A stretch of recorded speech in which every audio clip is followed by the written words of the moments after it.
తిరుపతిలోని అలిపిరి పాదాల మండపం వద్ద శ్రీ వెంకటేశ్వర స్వామి ఆలయం, శ్రీ లక్ష్మీనారాయణ స్వామి అనుబంధ బాలాలయంలో సంప్రోక్షణ శాస్త్రోక్తంగా జరిగింది. ఉదయం యాగశాలలో వైదిక కార్యక్రమాలు నిర్వహించారు. అనంతరం పూర్ణాహుతి, కుంభ ప్రదక్షిణ చేశారు. ఉదయం మేషలగ్నంలో బాలాలయ సంప్రోక్షణ నిర్వహించారు. గర్భాలయంలో జీర్ణోద్ధరణ కోసం బాలాలయం నిర్మించారు.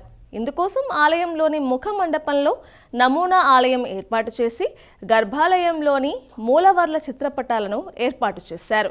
ఈ కార్యక్రమంలో శ్రీవారి ఆలయ ప్రధాన అర్చకులు వేణుగోపాల దీక్షితులు, వైకానస ఆగమ సలహాదారు మోహన రంగచార్యులు, ఋత్వికులు, అధికారులు పాల్గొన్నారు.